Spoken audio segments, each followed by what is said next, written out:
Salut Thierry, Bonjour Saint-Marthe.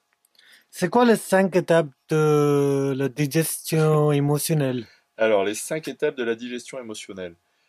En anglais, on dit the 5 stages of grief. Alors, ça a été étudié par Elizabeth Kubler-Ross, qui est américaine, et ce sont les 5 étapes en fait du deuil. Ce processus de digestion émotionnelle, selon les théoriciens, il est en 5 étapes ou en 7 étapes. Moi, avant, je le présentais en 7 étapes. Maintenant, comme Elizabeth Kubler-Ross est très connue aux États-Unis, en fait, et que les 5 stages of grief sont connus aux États-Unis, en fait, j'ai préféré garder le protocole en 5 étapes. Ce qui est important, c'est de comprendre que l'émotion, en fait, a une fonction de réparation et de digestion, et qu'en fait, la digestion émotionnelle, ce qui nous permet d'intégrer notre histoire, de la digérer et de la transformer, ça passe par un processus émotionnel de digestion, de deuil. Et donc, ce qui est important, c'est de comprendre la fonction de deux émotions très importantes qui sont la colère et la tristesse. Et là, je vais préciser ça. Les 5 étapes, en fait, de la digestion émotionnelle sont les suivantes. Un, c'est le déni, le choc. 2, c'est la colère. 3, c'est le marchandage. 4, c'est la tristesse, la dépression.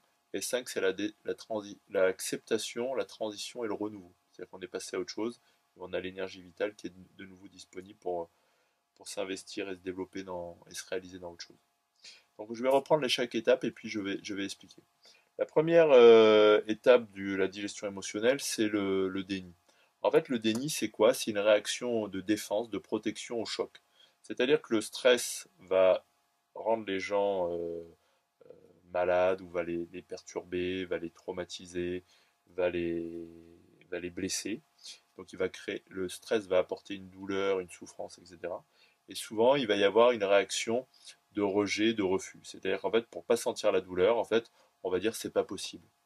Donc il va y avoir un processus de choc qui va être aussi compréhensible avec des termes comme la sidération. C'est-à-dire qu'en fait, on est choqué, on est sidéré.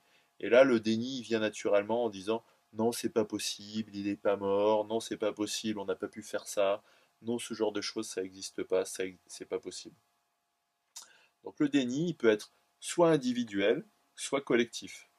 Là, par exemple, au niveau collectif, on est en train de sortir au niveau des abus sexuels, on est en train de sortir d'un déni collectif majeur, on est en train de réaliser avec des affaires comme l'affaire Weinstein, avec les affaires de pédophilie dans l'Église, que on était tous dans un déni collectif en fait. Et là, on s'aperçoit que oui, c'est possible en fait. Et donc on sort d'une situation où on était comme figé, comme sidéré, et on était tous dans un blocage en fait. Donc le déni, il est lié aussi à l'inhibition de l'action, au freezing. C'est-à-dire que c'est hop, c'est bloqué, c'est gelé, etc.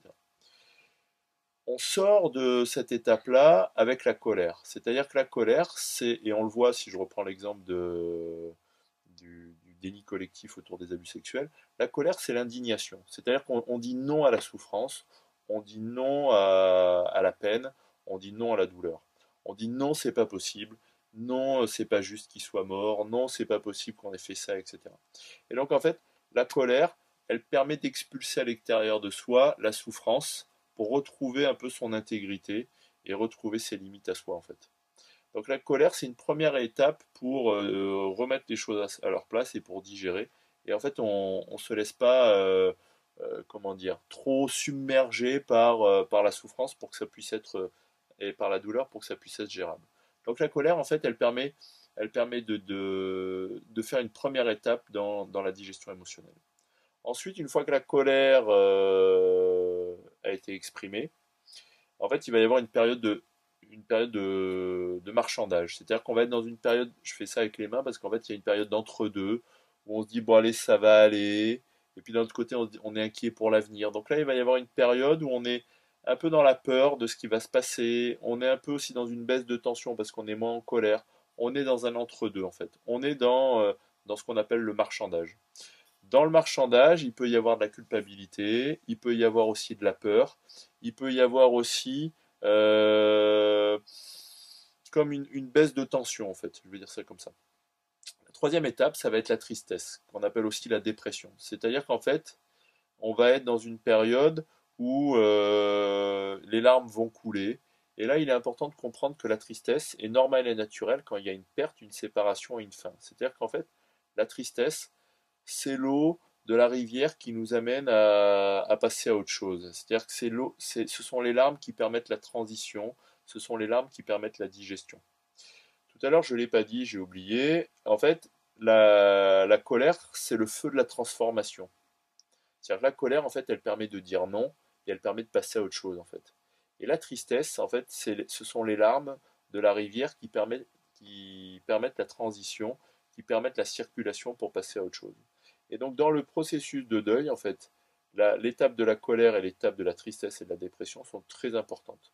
Il est important d'accepter à la fois la colère et d'accepter à la fois la tristesse et la dépression. Et puis après cette période de tristesse et de dépression, qui est en quatrième étape, il va y avoir la période d'acceptation. C'est-à-dire que ça y est, c'est fini. C'est-à-dire que la tristesse, c'était l'acceptation, c'est la perte. La tristesse est normale et naturelle quand il y a la perte, la séparation et la fin. Et puis après, il va y avoir l'acceptation. Ça y est, c'est fini.